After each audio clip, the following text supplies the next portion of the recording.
Den of Thieves 2 Pantera obviously is a action heist movie that came out recently to some very interesting reviews. They're kind of all over the place, but I do have to say something. I lied. Metacritic has it 60%.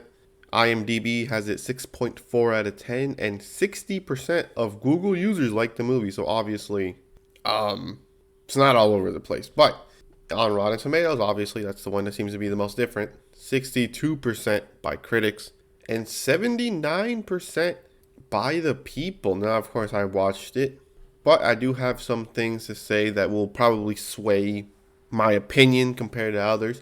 That being, I didn't watch the first one. I didn't watch it.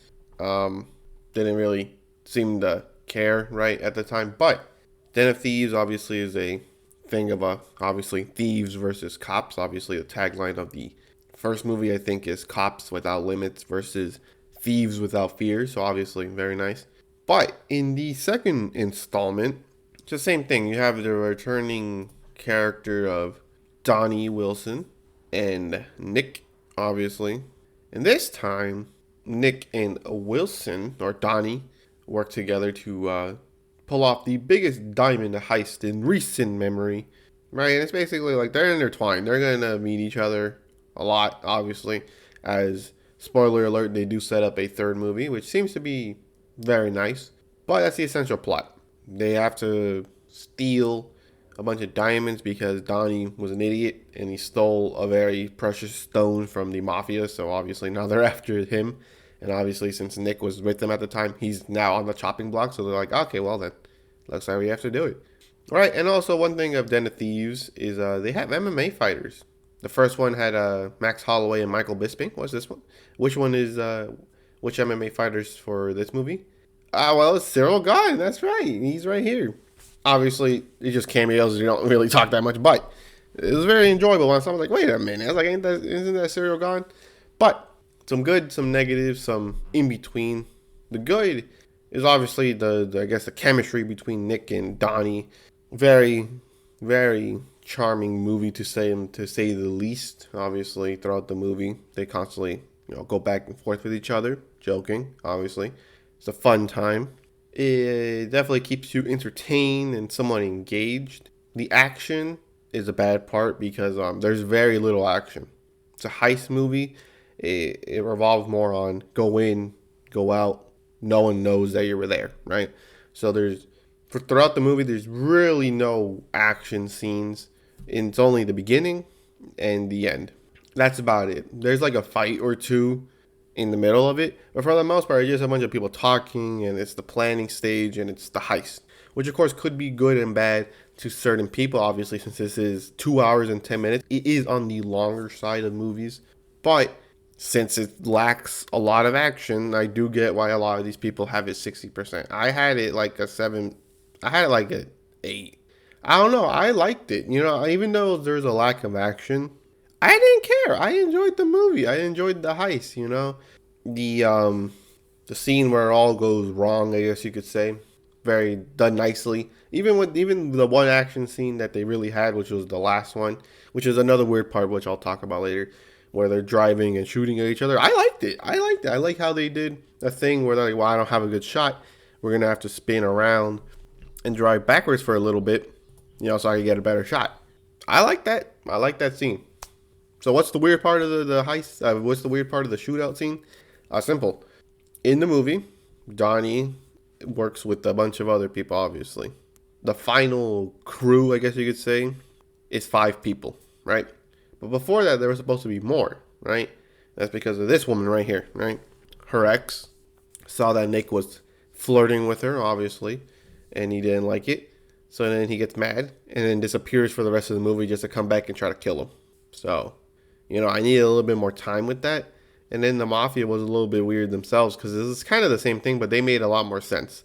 They realized that the gem was stolen. They realized, okay, I'm going to go send someone to go find it. So then they find Donnie's like, give us back the stone. We won't really have any problems. And then they disappear for the end of the movie as well. Which makes sense because, why are they going to get involved? Someone else has to do it, right? But the one weird thing is, although I really liked the interactions between Nick and Donnie, I really do. And I'm not saying that they should have cut off any of it. They should have gave more time to like the other crew, especially the one that comes back and try to kill them. I would assume they would have more of a like. I just want to see them a little bit more because all we see is them disappear, and in the end of the movie, it just shows them looking at a car with a bunch of guns, obviously showing that they're gonna do something, and then they go and fight, and then they die. That's it. I'm like, okay, that's. I wanted a little bit more, but yeah. But besides that, it's not really action. That's the thing. The biggest thing is not. It's not really action. I like, like I said, I like, you know, the crew. I like it. It makes their interactions make their connection seem genuine. I really like it. I enjoyed it. Another thing is I didn't know it was 2 hours and 10 minutes, right? So obviously I didn't feel it. I didn't feel it. I didn't feel the runtime because of just the overall flow of the movie. Even though there's, I guess you could say, I don't know, is that a slow burn? I don't know. Because there's no action, but it keeps you engaged. That's all I'm going to say. It's no action. It's really just learning how to actually pull it off. That's basically what most of the movie is basically learning how to pull off the heist. And then they start going for the heist and action scenes. So obviously, I would get why people wouldn't like it because it's 2 hours. You know, you wouldn't. I don't know why you would wait like an hour for the actual action to start, right? But I enjoyed it. I enjoyed it. They do say that the third one is basically confirmed. All I'm gonna say is probably add a little bit more action. Maybe add another MMA fighter. You never know. My personal pick: Davis and Figueiredo, Marlon Cheeto Vera. I'm not saying that in a weird way. It's just I just want to see them in a movie. That's all I'm gonna say. I want to see them in a movie or Steve Ursig. You never know, right? But that's basically it. Den of Thieves 2 is a heist movie with very little action, but it keeps you engaged through the, I guess you could say, chemistry between the two lead actors, and the side characters do really well. Just do very well in terms of making your watch enjoyable. The antagonist, weird. I don't know. Maybe they shouldn't have had an antagonist because he's not even an antagonist. He just appears. Hey guys, I'm part of the crew. He disappeared, and then I'm gonna kill you now. Just like, okay. Maybe the antagonist should have just been the cops. I'm gonna be real. I mean, obviously there's a somewhat twist in the end, but it's not really a twist because you kind of expected it to happen, which is kind of a lie because I didn't expect it to happen. I was like, oh right, yeah, I forgot. But you'll get it. You'll get it if you do watch it. But just like many things, we have this new ranking system, obviously. So where would this movie be? A Discount Tuesday movie. It's pretty good. It's pretty good, but I do get why people wouldn't really enjoy this movie because they want the action. But I like the interactions. I liked it. Very nice. But besides that, hope you enjoyed this video, and I'll catch you in the next one.